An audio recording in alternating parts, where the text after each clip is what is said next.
जैसे कुछ कुछ मटेरियल होता है ना, लाइफ के साथ साथ मतलब टाइम के साथ साथ वो बंद हो जाता है और नहीं मिलता मार्केट में। जैसे जैसे अगर हम गाड़ी बात का पार्ट्स। करें गाड़ी का पार्ट या टीवीएस स्कूटी दिखता है आजकल। नहीं सर, बंद हो गया। सबसे पहले वही निकला था स्कूटी, टीवीएस स्कूटी।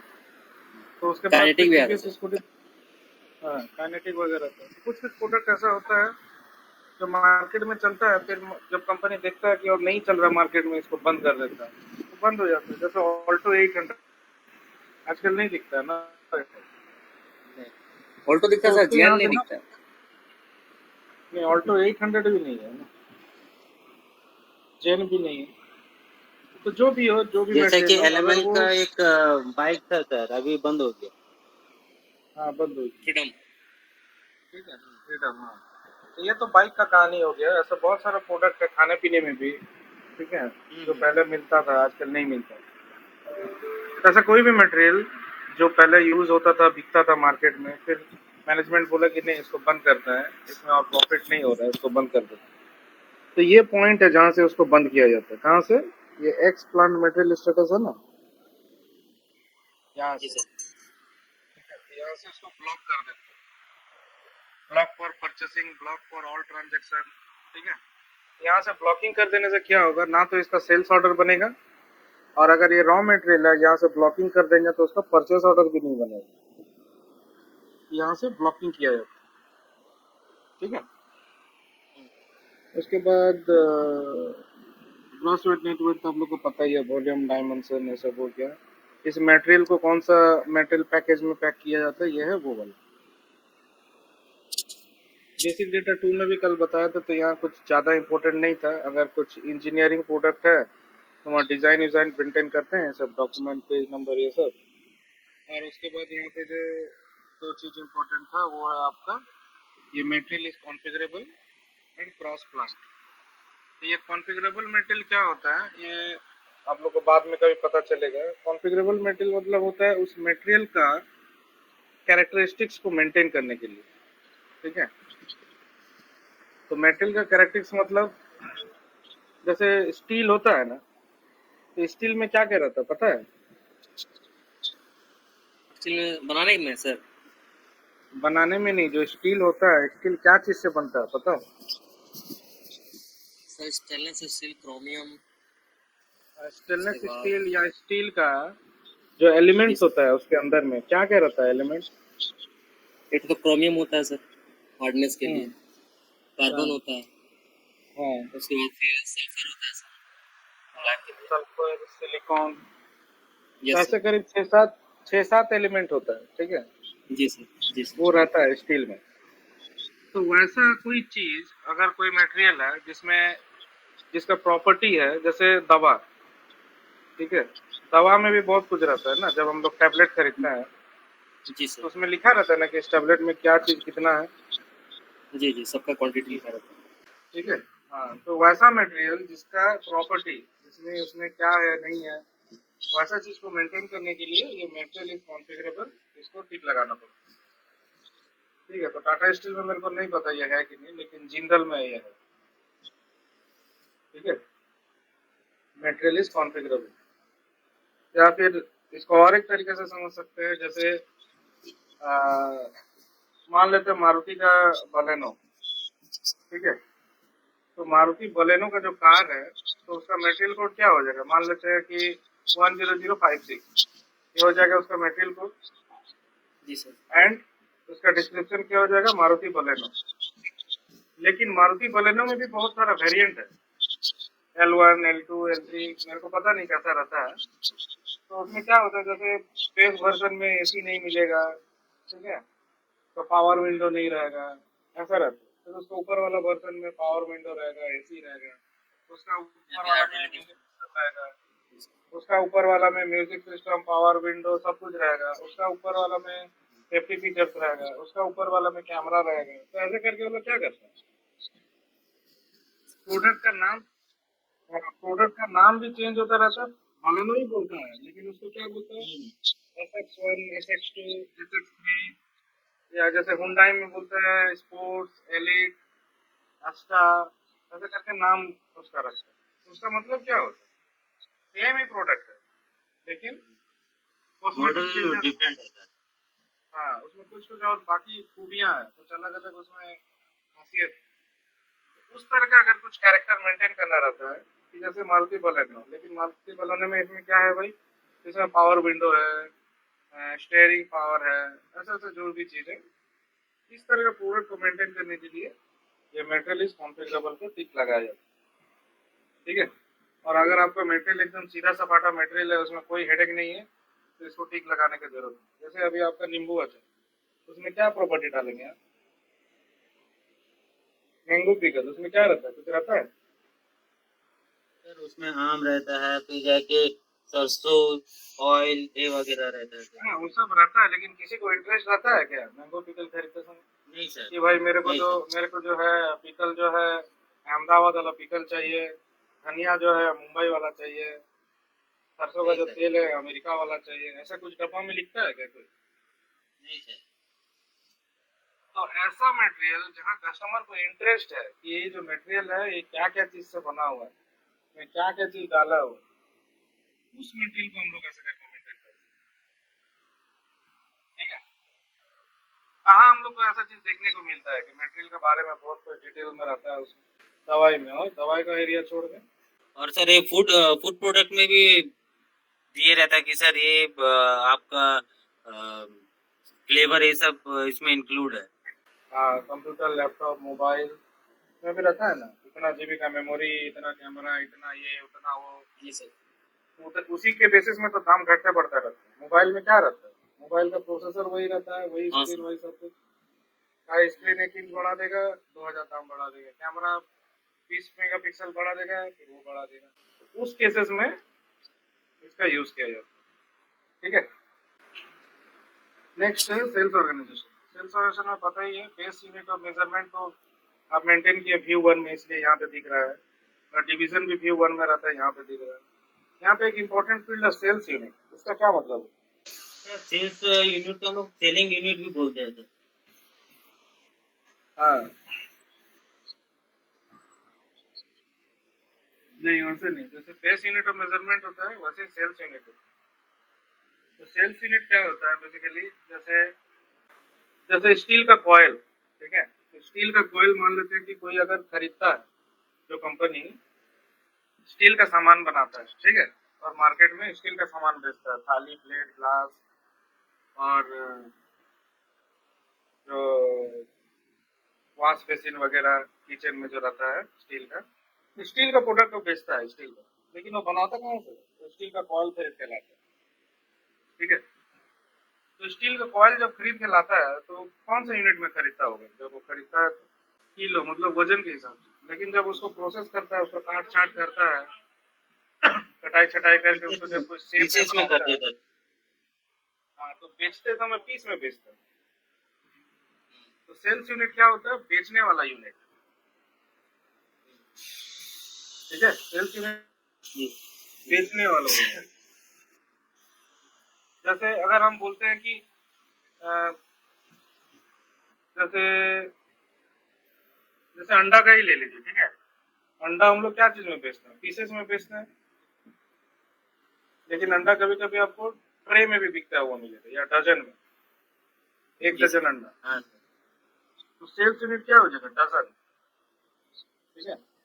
अब आपको मेंटेन करना पड़ेगा कि एक डजन मतलब कितना पीस, ठीक है। तो वो चीज कहाँ पे मेंटेन करते हैं कि एक डजन मतलब कितना पीस। तो जब हम लोग मटेरियल बनाते हैं ना,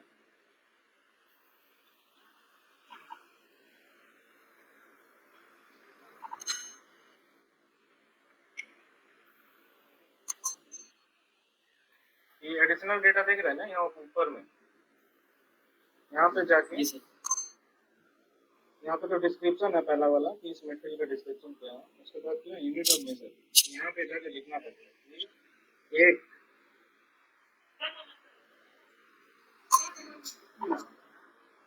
यहाँ पे जाके लिखना पड़ता है एक बैग या एक डजन या एक बोतल जो भी है, तो मान लेते हैं एक बैग मतलब 10 पीस, ऐसा करके यहाँ मेंटेन करना पड़ता है, ठीक है। एंड उसके बाद सेल्स ऑर्गेनाइजेशन में जाके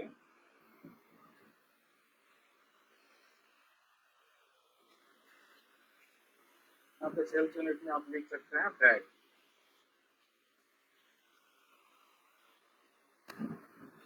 ठीक है। तो इसका प्रोडक्शन जो हो रहा है, जो भी मटेरियल है ये, ठीक है, ये प्रोडक्शन होता है पीस में, लेकिन बेचते हैं इसको किस में, बैग में।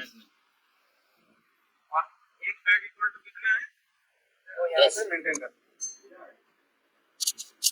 अगर आप यहाँ पे मेंटेन नहीं करते हैं, जैसे अगर हम यहाँ मेंटेन नहीं करते हैं, अगर हम यहाँ पे इसको मेंटेन नहीं करते हैं, तो delete कर देते हैं।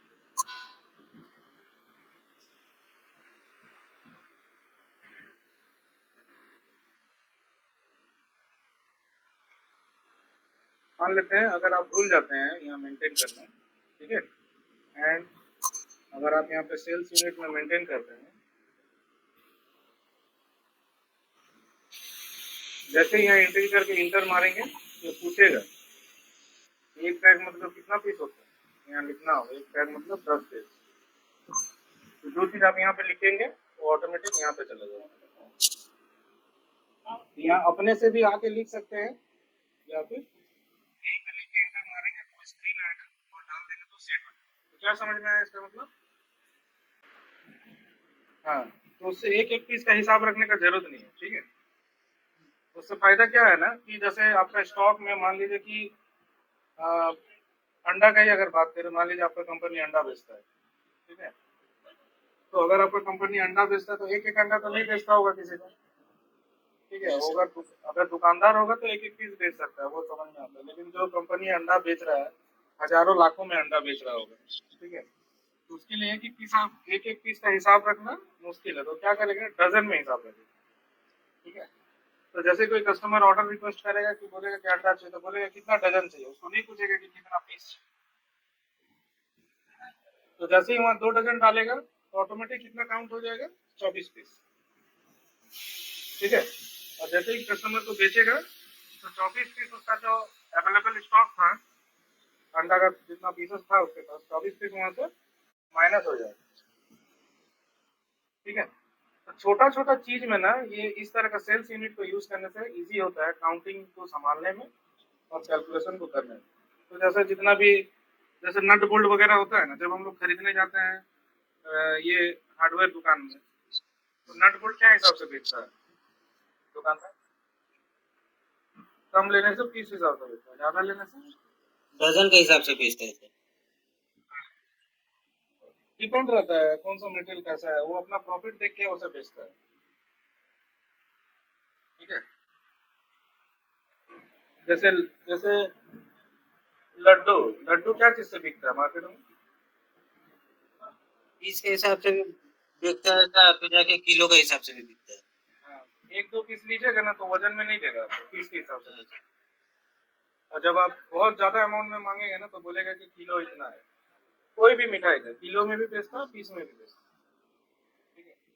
सेल्स यूनिट का मतलब होता है जिस यूनिट में वो बेच रहा है, और बेस यूनिट का मेजरमेंट का मतलब होता है जिस यूनिट में वो प्रोडक्शन कर रहे हैं, ठीक है। समझ में आया?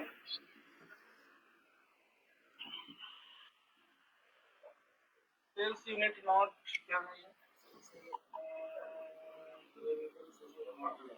ये टिक लगा देंगे तो वो कन्वर्सन नहीं करेगा ये, ठीक है, इसका जरूरत नहीं है।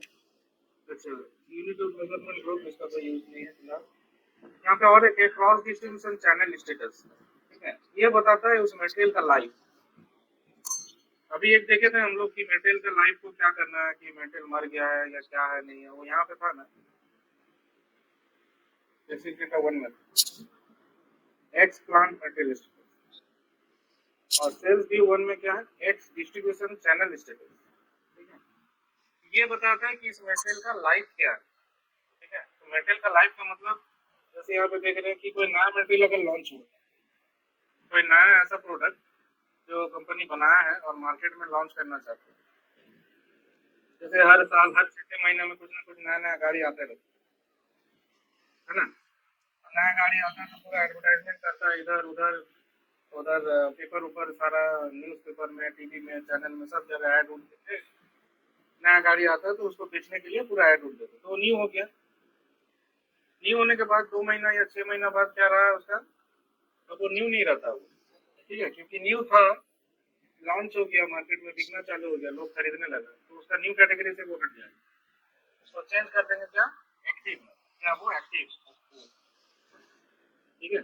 उसके बाद ऐसा कोई मटेरियल है जो प्री प्रोडक्शन है, तो प्री प्रोडक्शन कर सकते हैं, मतलब प्रोडक्शन से पहले का फेज में है, ठीक है, अभी रेडी नहीं है।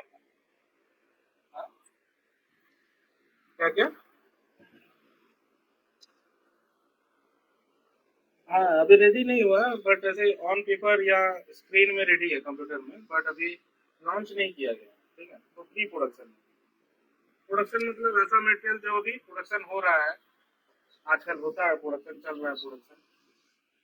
ईओएल मतलब, ईओएल मतलब एंड ऑफ लाइफ, मतलब ये मटेरियल अभी कुछ दिन में बंद होने वाला है, ठीक है, इसके बाद और इसका प्रोडक्शन नहीं होगा, एंड ऑफ लाइफ, ठीक है।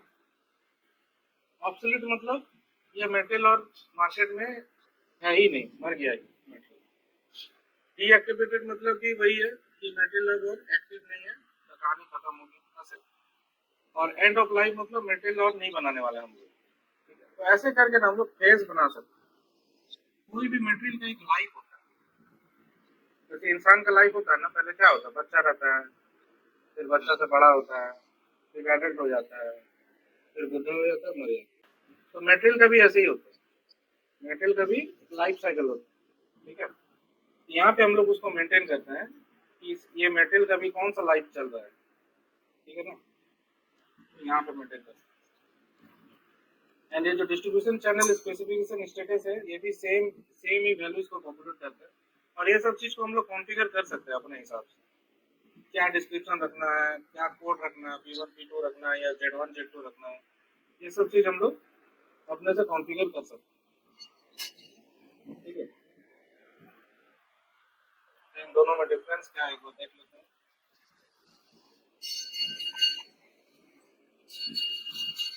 उसके बाद डिलीवरिंग प्लांट, तो डिलीवरिंग प्लांट का मतलब क्या है, अगर हम यहाँ प्लांट मेंटेन कर देते हैं, तो जब हम सेल्स ऑर्डर बनाएंगे ना, तो ऑटोमेटिक क्या होगा, ये वाला मटेरियल को लेकर सेल्स ऑर्डर बनाएंगे, माल बेचना है किसी को, तो उसको क्या बोला जाता है, सेल्स ऑर्डर, ठीक है।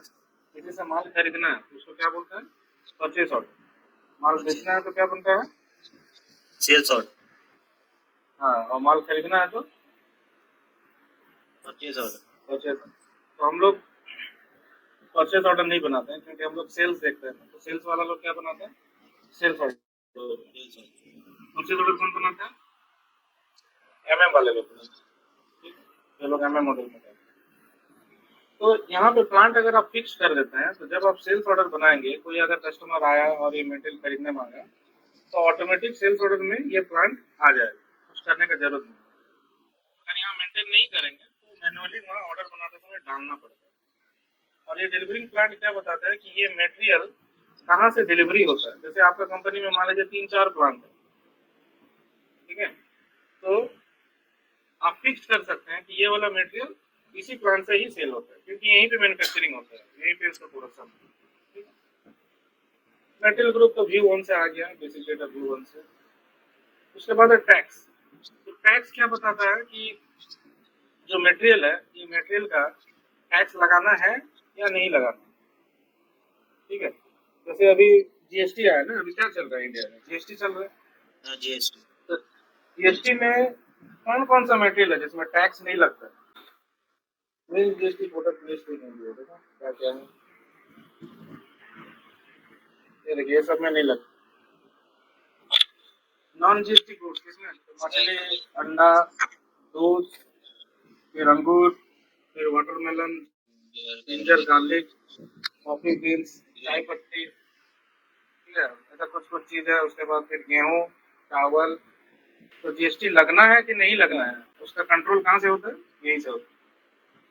तो अगर जीएसटी लगाना है तो इसको क्या मेंटेन करते हैं, टैक्सेबल कर देते हैं। जीएसटी नहीं लगाना है तो जीरो डाल देते हैं, एग्जाम। तो मेटेरियल में टैक्स लगाना है तो टैक्सेबल डाल देंगे यहाँ पे, मेटेरियल में टैक्स नहीं लगाना है तो जीरो डाल देंगे। बट यहाँ पे जो कंट्री वगैरह बहुत कुछ आ रहा है और आप लोग का स्क्रीन में जैसे कुछ दिखाता ही नहीं है यहाँ पे। ये एक अलग जी चैप्टर है बाद में, तो वो कॉन्फ़िगरेशन करेंगे ना, करने से वो यहाँ आएगा, नहीं तो नहीं आएगा। तो ये सॉरी इसमें HDFI MM तीनों का ही रोल है ये कॉन्फ़िगर करना, ठीक है। तीनों मिल के इसको कॉन्फ़िगर करते हैं, तब जाके वो यहाँ दिखता है। समझ में आ गया ये इसका फील्ड का मतलब, टैक्स डेटा का मतलब। तो मोस्टली सब जितना भी FG प्रोडक्ट होता है मोस्टली सब में ही टैक्स लगता है। बहुत रेयर मटेरियल है जिसमें टैक्स नहीं लगता है। बाकी कपड़ा जो आप पहनते हैं, जो खाना खाते हैं, जो साबुन लगाते हैं, जो शैम्पू लगाते हैं, सब चीज में ही आज के दिन में टैक्स लगता है, ठीक है। तो बहुत ही रेयर प्रोडक्ट है, जैसे अभी हम दिखाएं आपको, जैसे तो उसमें जो है GST नहीं लगता, बाकी ऑलमोस्ट सभी प्रोडक्ट में GST लगता है, ठीक है। अच्छा, उसके बाद क्या है, क्वांटिटी स्टिपुलेशन। क्वांटिटी स्टिपुलेशन में सबसे पहले क्या है, मिनिमम ऑर्डर क्वांटिटी। तो यहाँ पे देखिएगा एसएपी के स्क्रीन में ना एक ब्लॉक रहता है, हर एक ब्लॉक के अंदर कुछ कुछ है। जैसे पहला वाला जनरल डेटा है, उसके अंदर कुछ है। उसके बाद जो है टैक्स डेटा उसके अंदर, उसके बाद है क्वांटिटी स्टिपुलेशन से क्वांटिटी रिलेटेड, ठीक है। ऐसा करके डिवाइड किया रहता है हर एक स्क्रीन। जिसमें सबसे पहले क्या है, मिनिमम ऑर्डर क्वांटिटी। तो मिनिमम ऑर्डर क्वांटिटी का मतलब है कि कम से कम इतना ऑर्डर करेंगे तो ही हम आपसे ऑर्डर लेंगे, उससे नीचे का हम लेंगे ही। ऐसा कहाँ पे देखने को मिलता है कि कोई दुकान में जाके आप बोलते हैं तो बोलते हैं नहीं कम से कम इतना लेना होगा तभी देंगे, नहीं तो नहीं देंगे।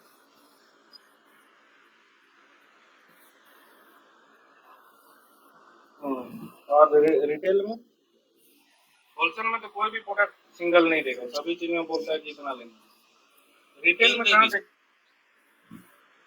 जैसा कौन सा प्रोडक्ट है जिसमें बोलता है कि कम से कम इतना लेना होगा तभी देंगे।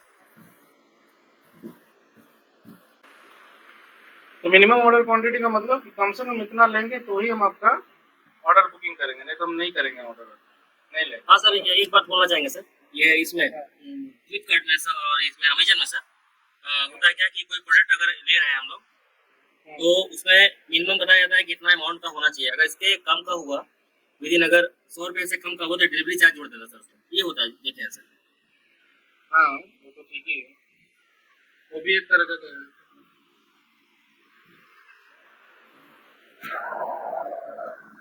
या फिर आप जैसे हार्डवेयर दुकान में जाएंगे, हार्डवेयर दुकान में मान लीजिए आप चल छड़ खरीदते हैं, घर बनाने वाला जो छड़ होता है ना, जी सर।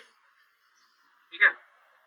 अभी घर में आपका मान लीजिए कि 2 छड़ घटा है, 2 जड़ छड़ खरीदने से आपका काम हो जाएगा। दुकान में जाकर बोलेंगे कि 2 रॉड दे दो, तो देगा आपको? हाँ दे देता सर क्योंकि खुला उसका, में। हाँ दे देता होगा, क्योंकि उसका जो ट्रांसपोर्टेशन है ना उसी में उसका खर्चा निकल जाएगा। अभी 2 रॉड के लिए टेम्पो दे देगा एक, तो ठीक है, उसको नहीं कैसे सर, वो लेके खुद से लेके जाइए, सेल्फ सर्विस रहेगा हाँ, सर बोला। तो उस केस में वो लोग बोलते हैं कि कम से कम 10 पीस तो लेना होगा, क्योंकि उसको भी पोसाएगा। तो ऐसा जी कुछ सर। कुछ मटेरियल होता है जो मिनिमम ऑर्डर क्वांटिटी था, तो उससे कम का हम ऑर्डर लेंगे ही नहीं, क्योंकि मेरे को फायदा नहीं है उससे कम का ऑर्डर लेने में, ठीक है। नेक्स्ट है मिनिमम डिलीवरी क्वांटिटी।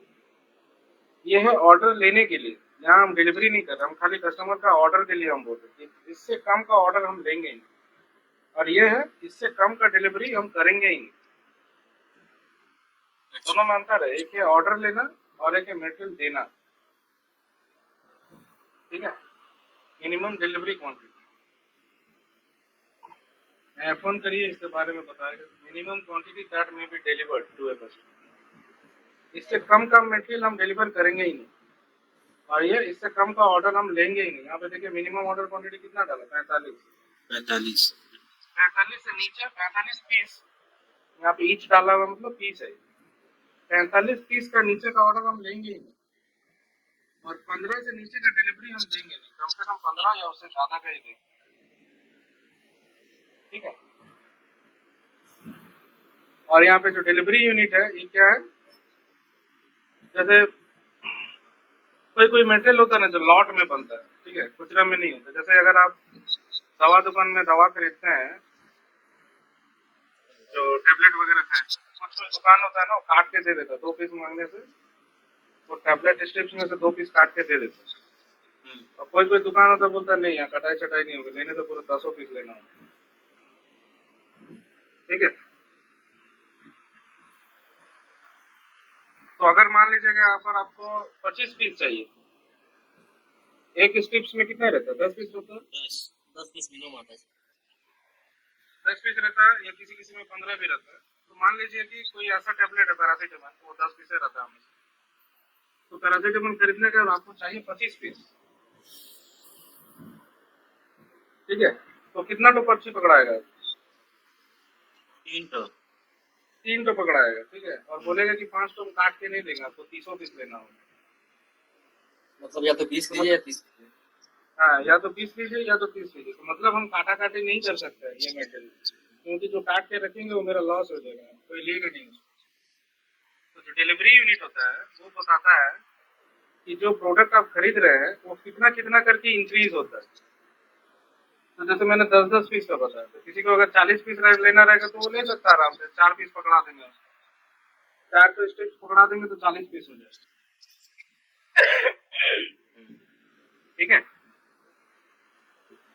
तो जो डिलीवरी यूनिट होता है ये होता है कि जब आप मेरे को ऑर्डर प्लेस करेंगे, तो जैसे 45 पीस का ऑर्डर है मिनिमम ऑर्डर, ठीक है। इससे कम का तो हम लेंगे ही नहीं, मतलब 30-35 पीस का हम ऑर्डर लेंगे नहीं, कम से कम 45 होना चाहिए। तो मान लीजिए कि अगर किसी को 150 पीस का ऑर्डर करना है और यहाँ पे डाला हुआ 15, मतलब क्या हो जाएगा? 45 प्लस 15 प्लस 15 प्लस 15 प्लस 15, ऐसे करके वो 250 तक जाएगा, ठीक है। मतलब हमेशा 45 प्लस 15 हो ही जाएगा, उसका बीच का फिगर नहीं ले सकते। 45 प्लस 15 कितना होता है? 60। 60। तो उसका ऑर्डर कैसे बनेगा? या तो 45 पीस का ऑर्डर लेगा वो, या तो 60 पीस का लेगा, या फिर 75 पीस का लेगा, या फिर 90 पीस का लेगा, या फिर 105 पीस का लेगा, ऐसे। अभी बीच में अगर आपको मन करेगा कि नहीं 88 पीस का ऑर्डर देंगे, तो नहीं होगा उसको। राउंड फिगर 90 लेगा। हाँ,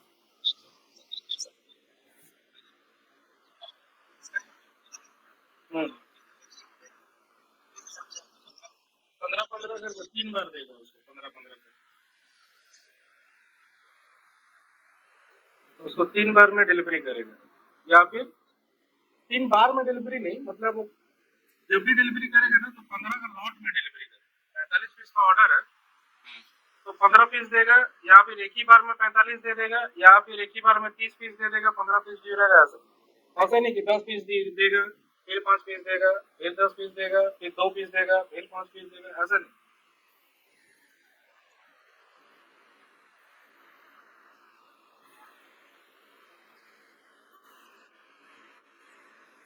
हाँ, तो अगर यहाँ पे लिखा है 15, मतलब वो जब भी प्रोडक्ट देगा तो 15 का ही मल्टीप्लीकेशन में देगा। या तो 45 एक ही बार में दे देगा, यहाँ पर एक बार 15 देगा, बाकी 30 बाद में देगा 15-15 करके, या पहले ही बार में 30 पीस दे देगा, 15 पीस ड्यू रहेगा, तो 15 का ही कहानी चलेगा उसका, ठीक है। ऐसा नहीं कि 40 पीस पहले देगा और 5 पीस बाद में देगा, ऐसा नहीं होगा। नहीं, ऐसा भी हो सकता है कि सर डायरेक्ट एक ही बार 45 हो दे दे। हाँ, वो भी चलेगा, एक ही बार 45 देगा, या 45 को 3 बार में देगा, या एक बार 30 देगा और एक बार 15 देगा, ऐसा। लेकिन वो बीच में ऐसा नहीं कि एक बार 7 पीस दे दिया, बाकी फिर कभी 8 पीस दे दिया, कभी 10 पीस दे दिया, ऐसा उल्टा सीधा कैलकुलेशन नहीं है। हमेशा 15 का ही कहानी चलेगी, ये वाला फील्ड का मतलब, ठीक है ना। और ये वाला फील्ड का मतलब क्या बताया मैंने? कितना हम लोग डिलीवर करेंगे एक बार जाएगा। हाँ, मतलब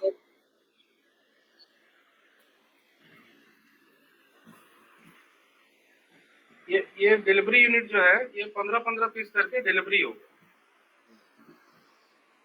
नहीं सॉरी, गलत बताया मैंने। जो जो कैलकुलेशन में इसके बारे में बताया ना, वो एक्चुअली इसके लिए डिलीवरी, मिनिमम डिलीवरी क्वांटिटी, मतलब 15 से नीचे का डिलीवरी वो नहीं देगा। अगर आप 45 ऑर्डर करेंगे तो पहला डिलीवरी कम से कम 15 का ही होगा। और ये वाला जो है ये 15-15 का कहानी में डिलीवरी करेगा। अभी इसको थोड़ा सा चेंज कर देते हैं। अगर हम यहाँ 60 लिख देते हैं और यहाँ पे हम 10 कर देते हैं और यहाँ पे हम 20 कर देते हैं, तो इसका मतलब क्या हो? मतलब सर मिनिमम ऑर्डर मेरा 60 से लेंगे हम लोग, और मिनिमम क्वांटिटी हम लोग 10 ही महीने की ये करेंगे, भेज पाएंगे। और हम लोग मिनिमम 10 ये जाएंगे यहाँ से। डिलीवरी हम लोग एक बार में 20 कर सकते हैं। एक बार में 20 करेंगे? हाँ एक बार में 20 का मतलब 20-20 का कहानी चलेगा यहाँ। 20 हाँ पीस ठीक करेंगे, है। फिर 20 पीस हाँ करेंगे, फिर 20 पीस। 3 बार कर सकते हैं। एक ही बार में 60 पीस कर सकते हैं, या एक बार 40 पीस, एक बार 10 पीस, एक बार 40 पीस, एक बार 20 पीस, ऐसा भी कर सकते हैं डिलीवरी। ठीक है। हम्म। और ये 10 का मतलब क्या हो गया? मिनिमम 10 हम लेंगे। हाँ, उससे उससे कम नीचे नहीं। का हम डिलीवरी नहीं करेंगे। हाँ। और ये हो गया मिनिमम ऑर्डर हम 60 का ही लेंगे, उससे कम का हम ऑर्डर लेंगे नहीं।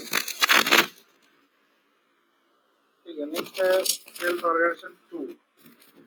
ऑर्गेनाइजेशन 2 में जो इम्पोर्टेंट फील्ड है वो है ये general item category group and item category group. तो ये जनरल आइटम कैटेगरी ग्रुप जो होता है, ये बताता है कि ये जो आपका मटेरियल है, जो मटेरियल आपने बनाया है, ये कौन सा ग्रुप का है। ठीक है, कौन सा आइटम ग्रुप का है, मतलब कौन सा आइटम ग्रुप बनाने हैं। आप उसको पढ़ेंगे तो समझ में आएगा कि जैसे इसके अंदर में अगर आप जाते हैं,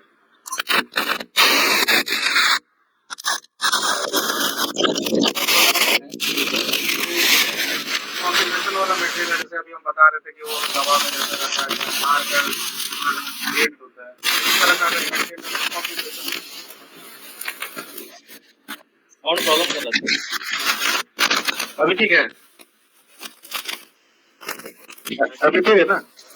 जी सर। तो जो मटेरियल है, किस तरह का मटेरियल है, जैसे कॉन्फ़िगरेशन, जैसे मैंने कार का बताया, कार का वेरिएंट होता है अलग अलग। ठीक है, तो उस तरह का अगर मटेरियल है तो यहाँ पे मेंटेन करेंगे कॉन्फ़िगरेशन। ठीक है। फिर होता है, फिर एक है यहाँ पे make to order. Make to order मतलब ऐसा मटेरियल जो आप हमेशा नहीं बनाते, कोई अगर ऑर्डर देता तो बनाते हैं, ऑर्डर नहीं देता तो नहीं बनाते। ऐसा क्या मटेरियल होता है मार्केट में, ऐसा क्या मटेरियल देखिए कि ऑर्डर देने से बनाता है, नहीं तो नहीं बनाता। बेड का, सोफा का। हाँ, जैसे फर्नीचर दुकान में जाके अगर आप बोलते हैं तो बना के देते हैं। जी सर। और कुछ कुछ सोफा बेड तो बना के भी रखता है ना। हाँ सर, सिंपल। हाँ जी सर। हाँ, तो ऐसा प्रोडक्ट जो कि कस्टमर के ऑर्डर के बाद बनता है उसको बोलते हैं मेक टू ऑर्डर। ठीक है। जैसे जो से प्रोडक्ट बहुत महंगा होता है, जैसे मान लेते हैं कि एयरक्राफ्ट या एरोप्लेन। ठीक है, तो ये सब चीज ना कोई बना के नहीं रखता है। जो कंपनी ऐसे बनाता है उसके बाद जब ऑर्डर आता है ना तब वो बनाता है। ठीक है, तो उसको बोलते हैं मेक टू ऑर्डर। उसी तरह से और भी बहुत सारा चीज आगे पढ़ेंगे हम लोग, individual purchase order, third party. कोई प्रोडक्ट है जो लीज से रिलेटेड है तो लीज डालते हैं। ठीक है, कोई प्रोडक्ट है जो पैकेज से रिलेटेड है तो पैकेजिंग डालते हैं। ऐसा बहुत सारा चीज है। तो ये मटेरियल के बारे में बताया तो बताता है कि ये मटेरियल किस तरह का मटेरियल है। तो ये हो गया जनरल आइटम कैटेगरी ग्रुप, और उसके बगल में ही रहता है आइटम कैटेगरी ग्रुप। यहाँ पे भी वही सेम चीज है, अगर मटेरियल कॉन्फिग से रिलेटेड है तो कॉन्फिग डालते हैं, मेक टू ऑर्डर है तो मेक टू ऑर्डर डालते हैं, थर्ड पार्टी है तो थर्ड पार्टी डालते हैं, इस तरीके से। ठीक है, और ये इंपॉर्टेंट फील्ड है। इस फील्ड के बेसिस में बाद में एक आइटम कैटेगरी करके एक चैप्टर आएगा, उसमें इस चैप्टर का इसके साथ लिंक रहेगा। ठीक है, यहाँ पे देखिए आइटम कैटेगरी मतलब क्या है, grouping of material that the system uses to determine item category during the processing of sales document. ठीक है, तो ये चैप्टर बाद में आएगा तो डिटेल में पढ़ेंगे। और जनरल आइटम कैटेगरी का मतलब क्या है, material grouping that helps to system to determine the item category during sales order process. तो एक ही चीज है दोनों। ठीक है,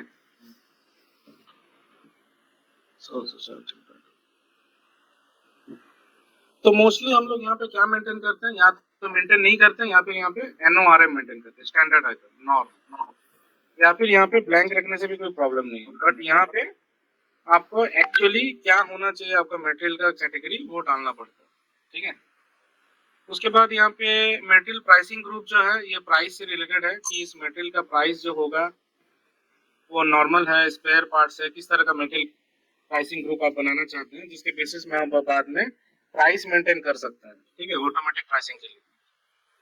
उसके बाद है अकाउंट असाइनमेंट ग्रुप। तो ये भी एक इम्पोर्टेंट फील्ड है। अकाउंट असाइनमेंट ग्रुप के बेसिस में हम लोग रेवेन्यू जनरेट करते हैं। ठीक है, कि ये मेटेरियल को सेल करने से मेरा कौन सा जीएल हिट होना चाहिए, मतलब रॉयल्टी वाला जीएल हिट होना चाहिए, सर्विस वाला जीएल हिट होना चाहिए, कैंसिलेशन फी वाला जीएल हिट होना चाहिए। तो ये अकाउंट असाइनमेंट ग्रुप के बेसिस में हम लोग जीएल को हिट करते हैं। जीएल मतलब जानते हैं ना आप लोग क्या होता है, किसको बोलते हैं जीएल? उसका यूज क्या मतलब होता है जनरल लेजर? सर उसपे उसमें अकाउंट मेंटेन होता है सर जनरल लेजर पे कि हाँ आपका इतना डेबिट क्रेडिट हो रहा है। हाँ हाँ, तो सिंपल एक खाता जैसा है कि कितना आ रहा है कितना जा रहा है उसका हिसाब रखते हैं। जी सर। विनोद जी आपको समझ में आता है जीएल का मतलब?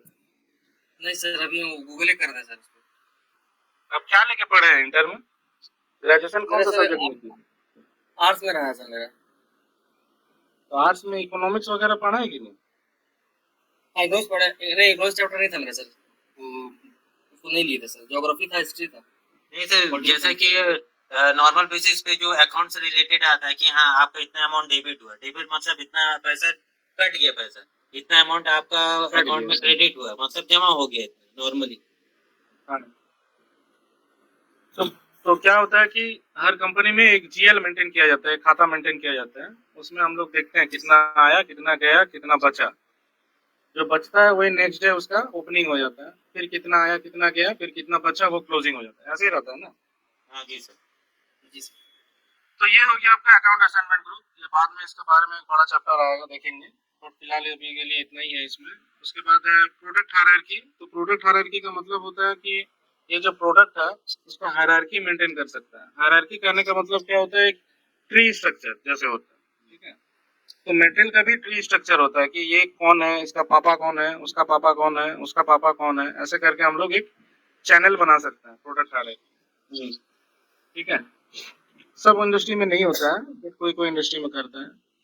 उसके बाद ये मेटल ग्रुप जो है पर्सनल प्रॉपर्टी मेंटेन करने के लिए है। यहाँ पे जैसे अगर आप अंदर जाएंगे तो आप दिखेगा आपको, जैसे मेटल में एटीपी चेक करना है नहीं करना है, कुछ एडिशनल कैरेक्टरिस्टिक्स यहाँ पे हम लोग मेंटेन कर सकते हैं। ये लोग मेंटेन किया है यहाँ पे। तो मेटल ग्रुप 1, मेटल ग्रुप 3 और ये सबको यहाँ पे मेंटेन करने से जब हम लोग सेल्स ऑर्डर बनाते हैं ना, ये डेटा वहाँ पे फ्लो हो जाता है। ठीक है, चलिए नेक्स्ट आगे बढ़ते हैं। सेल्स चैनल प्लांट में बेस यूनिट मेजरमेंट, हाँ ये सब तो वही है। ये एक यहाँ पे इम्पोर्टेंट फील्ड है अवेलेबिलिटी चेक। अवेलेबिलिटी चेक का मतलब क्या है कि जब हम लोग सेल्स ऑर्डर बनाएंगे और यहाँ पे अवेलेबिलिटी चेक अगर हम मेंटेन करेंगे इंडिविजुअल रिक्वायरमेंट 0 to, या फिर अगर हम बैच मेंटेन करें, हाँ, तो जैसे जब हम सेल्स ऑर्डर बनाएंगे कोई कस्टमर बोला कि ये वाला मटेरियल है क्या, तो हम हमको नहीं पता है कि नहीं। ठीक है, तो हम चाहते हैं कि जब जैसे ही कस्टमर का ऑर्डर आया तो हम ऑर्डर बना देंगे। ऑर्डर बनाने से सिस्टम मेरे को अपने से बोलेगा कि इसका स्टॉक है कि नहीं है। ठीक है, हमको कहीं पे जाके किसी से पूछने का भी जरूरत नहीं है और हमको सिस्टम में कोई रिपोर्ट चला के देखने का भी जरूरत नहीं है कि स्टॉक है कि नहीं। अगर ऑर्डर अगर मटेरियल रहेगा तो ऑर्डर में अपने आप दिखा देगा कि इतना ऑर्डर, अगर 200 का ऑर्डर है तो 200 पीस की जगह 40 पीस अवेलेबल है। ठीक है, और अगर 200 पीस का ऑर्डर है तो 200 पीस अवेलेबल, तो अपने से बता देगा। तो उस केस में हम लोग यूज करेंगे इंडिविजुअल रिक्वायरमेंट। ठीक है, और अगर आपको लगता है कि नहीं उतना चेक वो करने का जरूरत नहीं है तो नो चेक लगा देंगे। ठीक है, समझ में आया चेकिंग ग्रुप का मतलब, अवेलेबिलिटी चेक का मतलब? Specify whether and how the system checks availability and generate requirement for material planning। तो जैसे अगर आप यहाँ पे जैसे मान लीजिए इंडिविजुअल रिक्वायरमेंट डाल के रखे हैं, तो कस्टमर का ऑर्डर है 100 पीस, उसको कोई प्रोडक्ट खरीदना है। आपने ऑर्डर तो बना दिया लेकिन ऑर्डर तो है नहीं स्टॉक में मटेरियल, तो ऑटोमेटिक क्या करेगा वो प्रोडक्शन वाला के पास रिक्वेस्ट भेज देगा कि भाई देखो 100 पीस का ऑर्डर आया है, फटाफट ये वाला ऑर्डर बनाना चालू करो, तभी जाके ये माल बिकेगा। ठीक है, तो यहाँ से कंट्रोल होता है, उसका स्विच है ये। अगर स्टॉक रहेगा तो ठीक है, नहीं रहेगा तो प्रोडक्शन टीम के पास इंफॉर्मेशन चल जाएगा कि इतना पीस का ऑर्डर आया है, इसको तुरंत प्रोडक्शन करना है। ठीक है, उसके बाद ट्रांसपोर्टेशन ग्रुप तो पता ही है कि मटेरियल कैसे ट्रांसपोर्ट हो रहा है ना।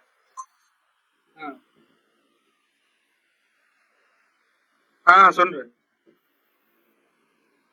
हेलो हेलो, हाँ सुन रहे। हम्म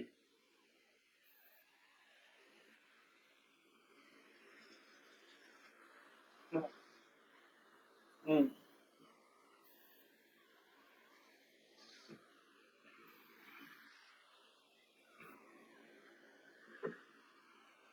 हम्म हम्म हम्म।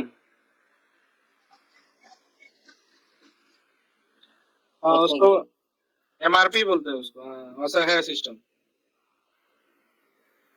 हर कंपनी में। हाँ, हर कंपनी में उसको सेफ्टी स्टॉक बोलते हैं। जो 50 पीस का आप बात कर रहे हो उसको बोलते हैं सेफ्टी स्टॉक। तो रॉ मटेरियल के केस में ये सब होता है, फिनिश्ड गुड में ऐसा नहीं होता।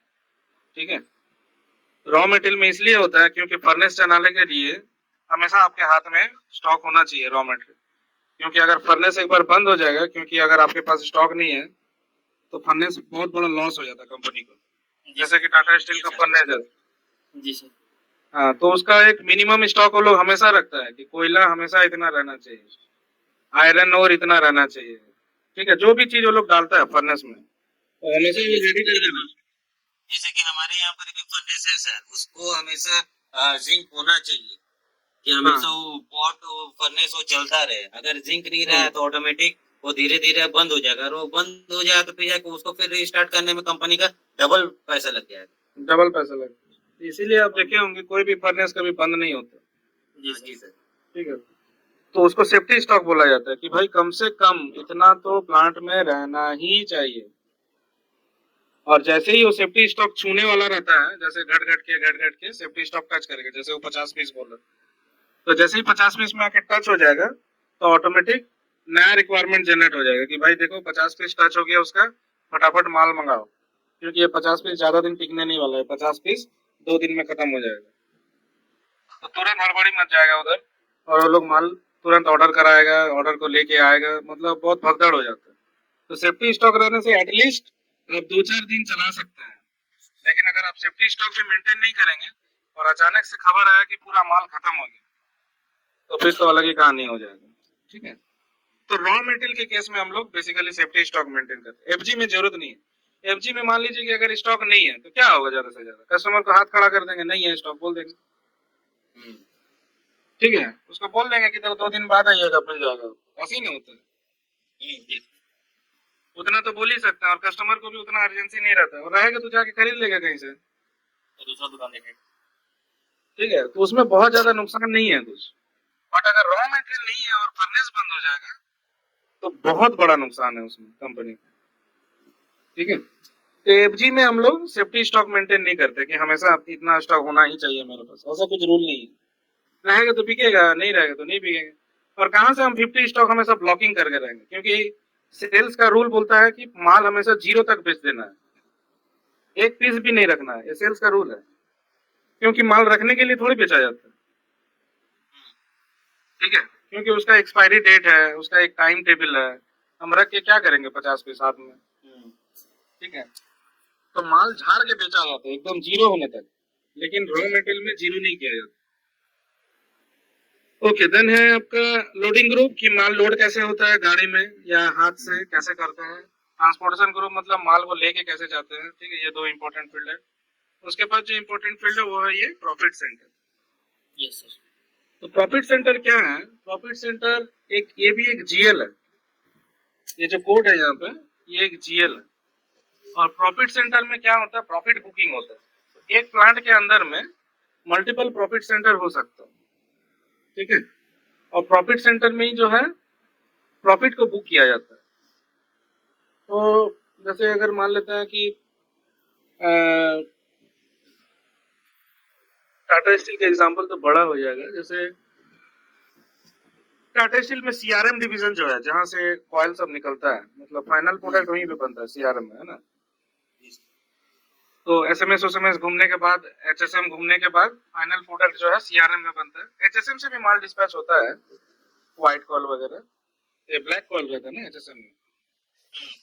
और सीआरएम में आपका जो है वो फाइनल हीट ट्रीटमेंट करके कोल्ड रोलिंग मिल बोलते हैं, उसमें एसिड उसिड मार के स्टील बना के निकालता है, ठीक है। तो अगर हम कोई प्रोडक्ट, मान लेते हैं कि मेरा जो सॉफ्ट फ्लोर है, मेरा एचएसएम सीआरएम ये सब एक ही प्लांट के अंदर में है, ठीक है, और हम वहां से माल बेच रहे हैं, एचएसएम से भी माल बेचते हैं, सीआरएम से भी माल बेचते हैं। अब हमको पता करना है कि एचएसएम से कितना प्रॉफिट आ रहा है और सीआरएम से कितना प्रॉफिट आ रहा है। तो उस केस में हम लोग एचएसएम के लिए अलग प्रॉफिट सेंटर बना देंगे, सीआरएम के लिए अलग प्रॉफिट सेंटर बना देंगे, और उस प्रॉफिट सेंटर को यहाँ पे मेंटेन कर देंगे, ठीक है। तो प्रॉफिट सेंटर बेसिकली आपका प्रॉफिट कैलकुलेशन करने के लिए है, ठीक है, समझ में आया? सर यहाँ पे कुछ हम बोलना चाहेंगे। हाँ। जैसे सर टाटा स्टील में तिमाही, छमाही इस तरह का आता है ना सर, कि शुद्ध मुनाफा।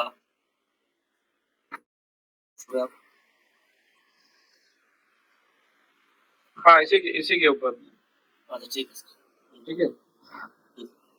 तो रिजल्ट आउट होता है तो सिर्फ इसी के ऊपर में नहीं, वो लोग और भी बहुत कुछ देखता है। कोई भी कंपनी अपना प्रॉफिट कब देखता है, तो सारा खर्चा निकालने के बाद जो रुपया बचता है उसको बोला जाता है प्रॉफिट।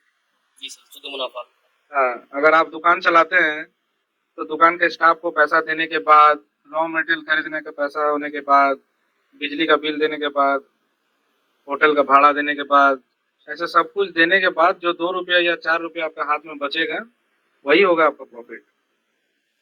तो टाटा स्टील भी अगर क्वार्टरली कुछ रिजल्ट निकालता है तो वो भी बहुत कुछ देखता है, देखने के बाद उसके हाथ में जो पैसा बचता है उसको वो दिखाता है कि भाई इतना पैसा मेरा बचा है, ठीक है। उसमें भी वो लोग झोल झाल करके दिखाता है, एग्जैक्ट फिगर नहीं दिखाता वो। उसके लिए सीए लोग को बैठा के रखा है वहां से। सीए का काम क्या है? चार्टर्ड अकाउंट, यही सब तो काम है उन लोग का। जी सर। ठीक है, कि सरकार का रूल फॉलो भी करना है और वहां से दो पैसा बचाना भी है, यही काम है, यही चीज पढ़ता है वो लोग, ठीक है। तो फिर भी तो टाटा स्टील बहुत साफ सुथरा रिजल्ट दिखाता है, लेकिन और जो बाकी बढ़िया कंपनी सब है, जैसे अंबानी, अडानी, इस तरह का जो भी है ना, ये लोग बहुत 2 नंबरी करते हैं, ठीक है। इसीलिए ये लोग, कोई वर्ल्ड में 5 नंबर में है, कोई वर्ल्ड में 8 नंबर में है, और टाटा कहीं पे भी नहीं है, ठीक है। बस यही कारण। तो ये हो गया प्रॉफिट सेंटर, ठीक है। नेक्स्ट आते हैं फॉरेन ट्रेड में। फॉरेन ट्रेड में जो इम्पोर्टेंट फील्ड है, कल मैंने बताया था, यहाँ एक क्या नाम था उसका नाम, ECCN कोड की समथिंग कुछ था, ठीक है। यहाँ पे नाम चेंज कर दिया है लोग। वो बताता है उस मेटेरियल का HSN कोड क्या है, ठीक है।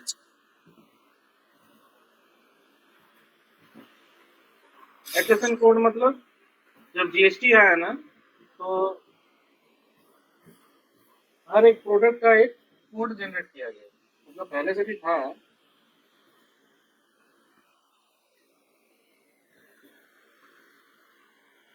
मतलब ग्रुपिंग कर दिया गया। क्योंकि जैसे डायरी प्रोडक्ट हम बोल रहे हैं, तो डायरी प्रोडक्ट मतलब क्या हो गया, उसमें दूध वाला जितना प्रोडक्ट है, जैसे जी सर, हाँ, दूध, दही, घी, हाँ सर। तो अगर अभी अगर सरकार को मान लीजिए कि डिसाइड करना है कि दूध वाला जितना प्रोडक्ट है उसमें 18% जीएसटी लगेगा, तो सीधा सीधी क्या बोलेगा कि डायरी प्रोडक्ट में 18% जीएसटी लगेगा। और डायरी प्रोडक्ट को तोड़ के नहीं बोलेगा, दूध में 18 लगेगा, दही में 18 लगेगा, छेना में 18 लगेगा, घी में 18 लगेगा, ऐसे करके नहीं बोलेगा, ऑल प्रोडक्ट ऑफ, ठीक है। अगर वो बोल दिया डायरी प्रोडक्ट मतलब सारा डायरी से रिलेटेड, अगर बोल दिया जितना भी स्टील प्रोडक्ट है सब में जीएसटी 28% लगेगा, तो स्टील के अंदर में जो भी प्रोडक्ट आता है उस सब में 28% लगेगा। ये जो फील्ड है यहाँ ECCN करके लिखा हुआ रहता है, देखिए, ठीक है। तो वो जो फील्ड है वहाँ पे HSN कोड मेंटेन है, ठीक है। HSN कोड का मतलब क्या होता है, जैसे अभी मैंने बताया स्टील प्रोडक्ट, ठीक है, HSN code for diary product, ऐसा करने से आ जाएगा 040229। तो गवर्नमेंट क्या करता है, इंडियन गवर्नमेंट वो बोल देगा डायरी प्रोडक्ट मतलब कि जो भी प्रोडक्ट इस कोड से रिलेटेड होता है, इसका ये कोड है उसका डायरी प्रोडक्ट का, और डिस्क्रिप्शन हो गया डायरी प्रोडक्ट, तो सब में कितना है भाई 18% जीएसटी लगा, तो उसको बोलते हैं एचएसएन कोड। ठीक है, और ये एचएसएन कोड का फुल फॉर्म क्या है, तो बोलते हैं हार्मोनाइज सिस्टम ऑफ नोमेनक्लेचर। ठीक है, आपको बिल में भी कभी कभी दिखेगा कुछ कुछ जो इनवॉइस वगैरह मिलता है ना, वहाँ पे लिखा हुआ रहता है सर्विस कोड या एचएसएन कोड करके लिखा हुआ रहता है। ठीक है, तो यही चीज गवर्नमेंट रिलीज करता है और उसके बेसिस पे जीएसटी मेंटेन करता है। तो इसमें यही इंपॉर्टेंट है, और इसमें country of origin and region of origin है, मतलब ये जो मटेरियल है ये कहाँ पे ये प्रोडक्शन हुआ, जैसे मेड इन इंडिया बोलता है ना हम लोग, make in India, made in India, made in China, made in German. हाँ, तो ये कंट्री ऑफ ओरिजिन का मतलब वही होता है। जी सर। और उस कंट्री में कौन सा रीजन में, मतलब कौन सा स्टेट में बना है, उसको बोलते हैं रीजन ऑफ ओरिजिन। ठीक है, जैसे अभी अभी आईफोन 15 जो है, सपोज आईफोन 15 कहाँ पे बना है, इंडिया में, तो उसका कंट्री ऑफ ओरिजिन क्या होगा, इंडिया हो जाएगा। India.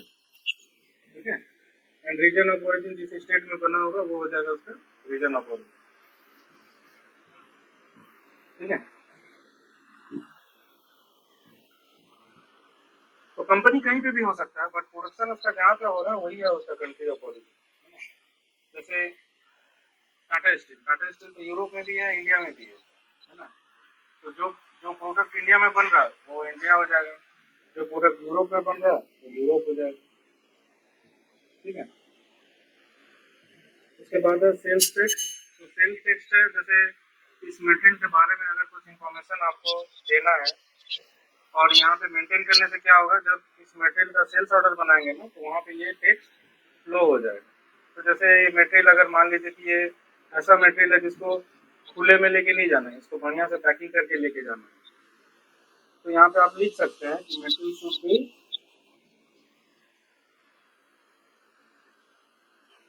Packed in a box. खुला नहीं बेचना है, इसको हमेशा बॉक्स में ही बेचना है। ठीक है, तो जब कोई आदमी यहाँ पे लिख देने से क्या होगा, जब इस मटेरियल को हम लोग डिस्पैच करेंगे अपना वेयरहाउस से या प्लांट से, तो जो आदमी पैकिंग वुकिंग करता है उसको ये वाला इंफॉर्मेशन दिख जाएगा, तो उसको पैक कर देगा बढ़िया से। ठीक है, कुछ एडिशनल इंफॉर्मेशन अगर आपको देना है यहाँ पे लिख सकते हैं, या अगर इसको बबल रैपिंग में ही पैक करना है, दूसरा पैकिंग नहीं, हमेशा इसको बबल रैप करना है, तो लिख सकते हैं कि बबल रैप में पैकिंग होना चाहिए। बबल रैप क्या होता है पता है ना? सर वो जो प्रोडक्ट को जो प्लास्टिक वाला जो बबल टाइप का होता है ना, उसमें राउंड एंड राउंड करके पैक कर। हाँ, तो अगर कोई कांच का मटेरियल है या कोई ऐसा मटेरियल है जो उसको बबल रैप करना जरूरी है, नहीं तो टूट जाएगा, यहाँ पे लिख सकते हैं मटेरियल बनाते समय इसको हमेशा बबल रैप में ही पैक करना, नहीं तो ये टूट जाएगा, जब किसी को देंगे ले जाते गाड़ी में ही ये टूट जाएगा। तो ऐसा इन्फॉर्मेशन यहाँ पे हम लोग लिख के रख सकते हैं। क्लियर है? नेक्स्ट है एमआरपी। ठीक है, तो एमआरपी का फुल फॉर्म क्या होता है, मटेरियल रिक्वायरमेंट प्लानिंग। और ये एमआरपी 1 से लेके 4 ये किसका है, जैसे कि पीपी मॉडल। PP model. ठीक है, तो जो लोग पीपी में काम करता है वो लोग ये सब डेटा को मेंटेन करते हैं यहाँ पीपी मॉडल वाले। तो हमारे लिए बहुत ज्यादा इंपॉर्टेंट फील्ड यहाँ पे कुछ नहीं है, ये बेस यूनिट ऑफ मेजरमेंट तो पहले से ही कैरी हो रहा है बेसिक डेटा 1 से, हमें खाली ध्यान देना रहता है ये एमआरपी टाइप में। ठीक है, एमआरपी टाइप में अगर आपको प्लानिंग करना है कि ये जो मटेरियल आप बना रहे हैं इस मटेरियल को प्लानिंग करना है कि अगर इतना मटेरियल बनाना है तो कितना दिन में बनेगा, कितना रॉ मटेरियल रहेगा, ऐसा अगर कुछ प्लानिंग करना है तो हम लोग यहाँ पे मेंटेन करते हैं एमआरपी। अगर नहीं करना है प्लानिंग तो यहाँ पे कर देते हैं नो प्लानिंग। ठीक है, बाकी जो भी यहाँ पे फील्ड है ये सब पीपी मॉडल का है, इसके ऊपर ध्यान देने की कोई जरूरत नहीं। तो एफजी का केस में हम लोग या तो पीडी करते हैं या फिर एनडी करते हैं। ठीक है, बाकी जो भी यहाँ पे फील्ड है ये सब पीपी मॉडल का है, इसके ऊपर ध्यान देने की कोई जरूरत नहीं। तो एफजी का केस में हम लोग या तो पीडी करते हैं या फिर एनडी करते हैं। पीडी किस केस में करते हैं? ऐसा मटेरियल जिसका प्लानिंग होता है, जिसका प्रोडक्शन होता है, जो मेरा मेन प्रोडक्ट है। जैसे टाटा स्टील का मेन प्रोडक्ट क्या है? क्या बेच के पैसा कमाते हैं? स्टील। स्टील। हाँ, स्टील तो बेचता है, लेकिन क्या बेचता है? नाम क्या है? खाली कॉयल बेचता है या और भी कुछ बेचता है?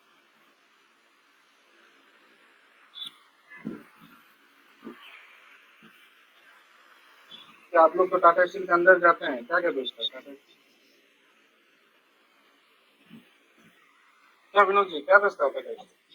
सर वो कॉयल दिखता है सर, और लोहा का खंभा दिखाई देता है सर, वो ट्रेन से लोड होके जाता है। खंभा? जिस सेक्शन में सर हम लोग हैं उसकी बात कर रहे आप कौन सा प्लांट में काम करते हैं? हैं। LD3 है सर। LD3 से थोड़ी कुछ प्रोडक्शन होता है। LD3 तो लिक्विड मटेरियल का है। जी सर। LD का फुल फॉर्म क्या है?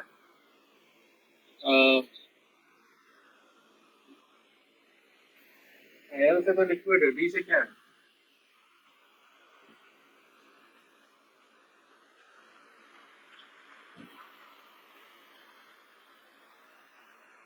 क्या काम करे? जिस डिपार्टमेंट में काम कर रहे हो उसका फुल फॉर्म भी नहीं पता आपको?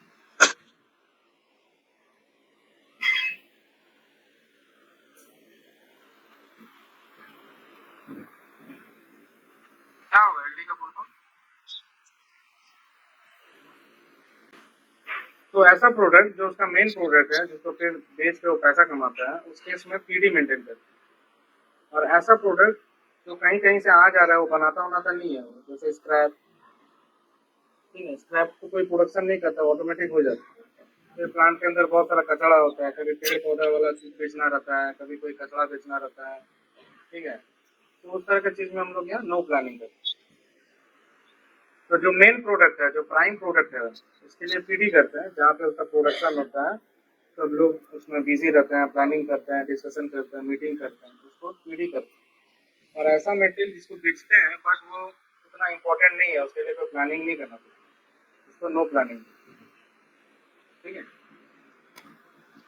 तो MRP 1 में यही इम्पोर्टेंट है। एक हो गया आपका MRP टाइप और बेस यूनिट ऑफ मेजरमेंट। बाकी यहाँ पर कुछ इम्पोर्टेंट नहीं है हम लोग के लिए। नेक्स्ट है MRP 2। MRP 2 में SD के लिए कोई इम्पोर्टेंट फील्ड नहीं है।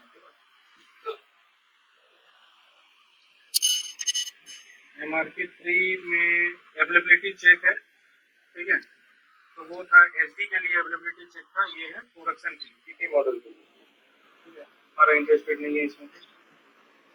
इसमें स्ट्रेटेजिक ग्रुप है, ये भी PP मॉडल के लिए इम्पोर्टेंट है।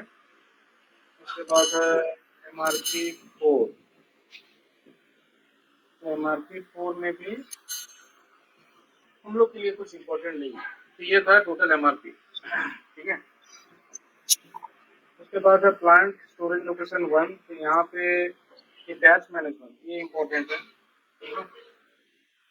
And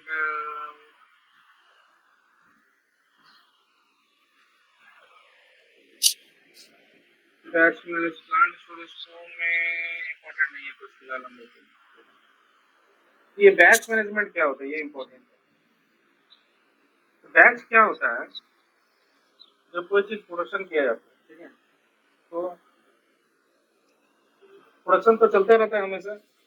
ji sir. या ऐसा है कि 2 घंटा करता है, फिर रेस्ट लेता है, उसके बाद फिर 2 घंटा करता है, ऐसा तो नहीं है ना। कंटिन्यूअस प्रोसेस, ठीक है।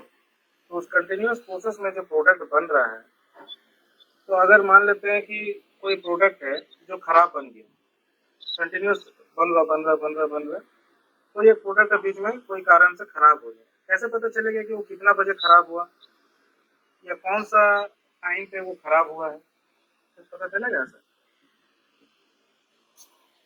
हाँ सर, जैसे कि मेरे प्लांट में जैसे कॉल सब, हेलो, हाँ हाँ हाँ सर, जैसे कि हमारे प्लांट में जैसा बहुत सारे जैसा 5, 6, 10, 100, 200 कॉइल का बैच नंबर जनरेट होता है सर। अलग अलग नंबर का एक कॉइल नंबर सब जनरेट होता है। जब जीपी लाइन पे जब वो कॉइल प्रोसेस होता है ना सर, उसमें आईजीपी छपता है कि उसमें दिए रहता है कि हाँ इतना मंथ का है, इतना वीक का है, और लास्ट में उसका ना प्रोडक्शन टाइमिंग आ जाता है। ए शिफ्ट में जैसा 6:0612 यानी कि 6:12 में एक कॉल कटा है, ए ला बैच का इतना टाइमिंग का एक कॉल कटा है, तो उस नंबर से हम लोग को मिल जाता है कि हाँ इस कॉल पे इतना बैच का ए शिफ्ट का या बी शिफ्ट का टाइमिंग के हिसाब से वो हम लोगों को पकड़ में आता है सर। हाँ, तो वही फायदा है इसका बैच करने का, ठीक है। तो बैच आप लोग को दवा वगैरह में भी देखने को मिलेगा, जैसे अगर आप पीछे रहता है ना बैच नंबर, हर एक प्रोडक्ट में बैच नंबर रहता है, जहाँ पे प्राइस और बैच नंबर करके लिखा रहता है, ठीक है। दवा का बोतल में, खाने पीने का चीज का बोतल में, इस तरह से रहता है तो ना। सारा का सारा प्रोडक्ट में सर उसमें टाइमिंग वगैरह सब दिए रहता है सर। हाँ, ये देख रहे हैं यहाँ पे batch number, manufacturing date, expiry date, ऐसा करके सब बोतल उतल में रहता है, ठीक है। मेडिसिन में, दवा में ऐसे करके लिखा रहता है बोतल के पीछे, या खाना का चीज अगर है तो खाने का पीछे, इवन कुरकुरे सर उसी से पता चलता है कि कब का डेट का प्रोडक्शन हुआ है सर। हाँ, तो बैच नंबर से यही फायदा होता है, उस नंबर का मतलब होता है, सामने का 2 डिजिट का कुछ मतलब होगा, पीछे का 2 डिजिट का कुछ मतलब होगा, ऐसे करके, और उससे लास्ट पता का 3 चलता है। डिजिट का टाइमिंग हो गया। हाँ, तो इस सब चीज से पता चलता है कि ये प्रोडक्ट बना कब है। और अचानक से अगर हम कंप्लेन करते हैं, मान लेते हैं कि अगर हम एक डाबर हनी खरीदे हैं, ठीक है, और डाबर हनी खरीद के मैंने खाया और खाने के बाद मेरे को बीमारी हो गई, तो हम तो कंप्लेन कर देंगे डाबर हनी को कि आपका हनी खा के मेरा तबीयत खराब हो गई, ठीक है। तो जैसे ही उसको कंप्लेन करेंगे तो बोलेगा कि फोटो भेजिए उस बोतल का, ठीक है। फिर वो ऐसे ही हम किसी को अगर कंप्लेन कर देंगे और उससे पैसा मांगेंगे तो रेडी है क्या पैसा देने के लिए हमेशा? नहीं सर वो तो प्रूफ मांगेगा। तो प्रूफ मांगेगा ना, पहले वो पता करेगा कि सही में ऐसा कुछ हुआ भी है कि नहीं। तो उसको कैसे पता चलेगा कि ये मेटेरियल कब बना है, कितना टाइम में बना है, उस दिन कुछ सही में कुछ प्रॉब्लम हुआ था कि नहीं, और अगर हुआ भी होगा तो किसी ने कंप्लेन क्यों नहीं किया? क्योंकि क्वालिटी टीम तो बैठा हुआ वही चीज देखने के लिए ना। मान लेते हैं डाबर हनी बनाते बनाते उसमें कोई कचरा गिर गया, ठीक है, 6 महीना पहले कोई एक डाबर हनी का बोतल बना था, उसमें कचरा गिर गया, और डाबर हनी का ही छोड़ दीजिए, अभी कुछ दिन पहले मैगी का कहानी हुआ था ना, मैगी में क्या हुआ था कुछ दिन पहले, 2-4 साल पहले? सर उसमें ये सुनने को मिला था कि सुअर का चर्बी से ही बनता है ये वगैरह। तो किया भी था वैसे ही, पुराना जितना माल था उसको उठा लिया था, उसको बेचने मना कर दिया था, उसके बाद फिर नया माल उसको दिया गया। तो बैच से ही ये सब चीज पता चलता है, ठीक है, कि कब कौन बना है, क्या है, नहीं है। तो ये हो गया बैच मैनेजमेंट। तो बस यही तक रहना रहता है इसमें। बुक में अगर आप जाएंगे ना तो आपको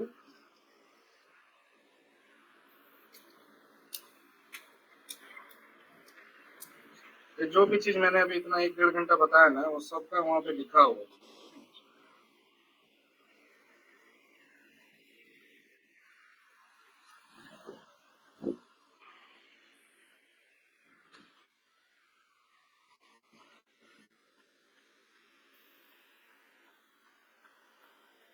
तो ये OMS5, OMS2 तो ये सब किए ही होंगे आपने। उसके बाद फिर ये सब चीज मैंने 62 पेज नंबर तक है सर। हाँ, तो उसमें ये बेस यूनिट ऑफ मेजरमेंट वाला पढ़ने बोला था, लिखने बोला था। उसके बाद फिर सेल्स का जो 4 व्यू है वो सब, ठीक है, ये सबको पढ़िए। इसके फील्ड के बारे में क्या क्या बोलते हैं, check management, check batch management, जो अभी जो मैं बता रहा हूँ, ट्रांसपोर्ट ग्रुप, लोडिंग ग्रुप, ठीक है। उसके बाद ये प्लान डेटा स्टोरेज 1 और 2 अभी जो मैंने बता रहा हूँ, तो उसमें कौन कौन सा फील्ड इम्पोर्टेंट है।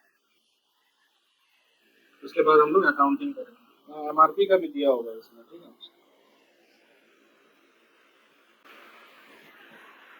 तो अभी जो भी मटेरियल आप लोग बनाए होंगे उसको आप लोग एक्सटेंड करना है, MRP1, MRP2, MRP3, MRP4, plan data 1, plan data 2, कल जैसे किए था ना वैसे। उसके बाद हम लोग करेंगे अकाउंटिंग वाला, तो उसके बाद फिर मेटेरियल मास्टर का चैप्टर खत्म, ठीक है। चलो ठीक है, तो आज यहीं पे क्लोज करते हैं। आपको प्रैक्टिकल करिए चारों व्यू को लेकर, उसके बाद फिर नेक्स्ट क्लास कब करना है? थर्सडे को